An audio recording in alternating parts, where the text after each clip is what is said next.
Ahí te ha por cortar con mi novia embarazada después de que me golpease accidentalmente con una sartén en la cabeza. Llevo 2 años saliendo con mi novia. Tengo 25 años y ella 23. Mi novia se quedó embarazada a finales de noviembre y ahora está a punto de cumplir 4 meses. Las cosas iban muy bien hasta el segundo mes. Era como si no pudiera complacerla de ninguna manera. Cualquier cosa que hacía, ella encontraba un problema e intentaba ponerse a discutir conmigo. Obviamente sé que las hormonas juegan un papel importante en este comportamiento, pero hay cosas que no puedo excusar. Obviamente había los típicos antojos raros y demás, y yo estaba completamente bien con eso, pero en algún momento se volvió insoportable. Hace un mes, rellenó el depósito de su coche de gasolina usando gasoil y, cuando se le fundió el motor, me llamó y esperaba que saliera inmediatamente del trabajo y fuera a recogerla. Le dije que mi descanso para comer era dentro de 1 hora y que si no quería esperarme, le pediría un Uber. Me colgó inmediatamente. Intenté llamarla de nuevo, pero rechazaba mis llamadas constantemente. Me di por vencido después de la 7ª llamada. Me fui a casa más tarde esa noche e inmediatamente empezó a gritarme cosas terribles. Me dijo que era un hombre inútil y literalmente me deseó la muerte por hacer esperar a una mujer embarazada hasta que un taxi viniera a recogerla. Intenté razonar con ella, pero se encerró en el dormitorio y se negó a dejarme entrar. Me di por vencido y precalenté algo de comida, vi algo de Netflix y finalmente me quedé dormido en el sofá. Me despertó unas horas más tarde, preguntándome si podía traerla un helado y accedí a regañadientes.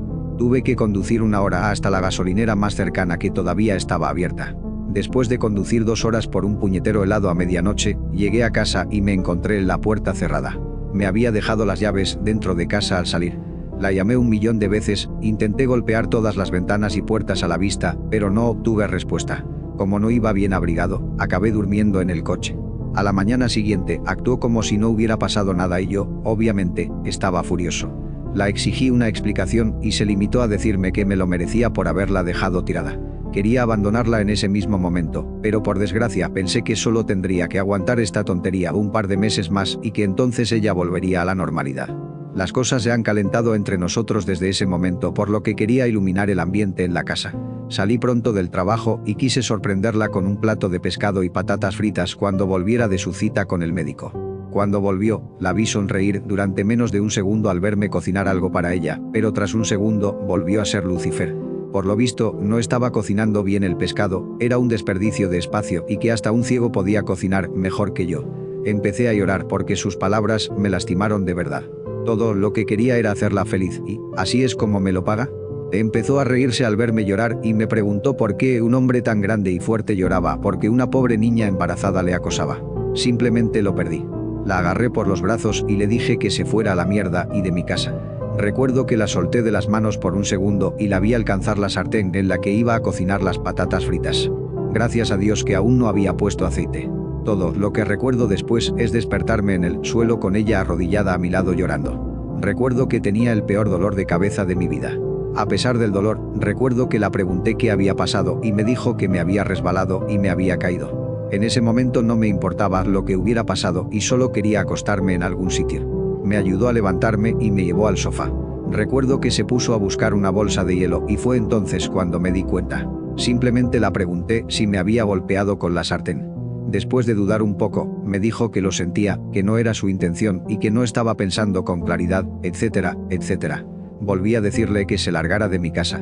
Intentó suplicarme, pero le dije que llamaría a la policía y presentaría cargos si no se iba. Supongo que le entró miedo y se marchó. Al día siguiente, falté al trabajo por enfermedad y fui al hospital para ver si había sufrido alguna lesión en la cabeza.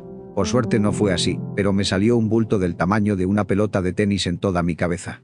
Durante todo este tiempo mi ex me estuvo bombardeando con disculpas. Solo respondí una vez para decir que habíamos terminado y luego la bloqueé en todo. Después de volver a casa del hospital, llamé a mi madre y a mi hermana para contarles lo sucedido. Se mostraron comprensivas, pero también me dijeron que debía darle otra oportunidad, ya que probablemente el embarazo la hizo reaccionar así. Quiero añadir que antes del embarazo nunca había actuado así y que era la novia más cariñosa y atenta que he tenido hasta ahora. Ella y su padre vinieron ayer a recoger sus cosas de mi casa. Su padre se disculpó profusamente por las acciones de su hija, haciéndome creer que ella le había contado la verdad. En cuanto a ella, no se atrevió a salir del coche y venir a verme mientras su papá recogía sus cosas. Cuando la miré a través de la ventanilla, vi que tenía un aspecto terrible. Supongo que no ha dormido mucho desde entonces. Quería perdonarla por todo lo que había hecho, abrazarla y decirle que todo iba a ir bien. Desde entonces he estado muy desgarrado. Algo me hace creer que todo esto probablemente fue una etapa por la que estaba pasando y que con el tiempo las cosas volverían a ser como antes, pero por otro lado sus acciones me parecen casi psicóticas e imperdonables, pero tampoco quiero criar a nuestro hijo en dos casas distintas. ¿Debería volver con ella? ¿Es esto realmente una fase o es algo más profundo? Aitea,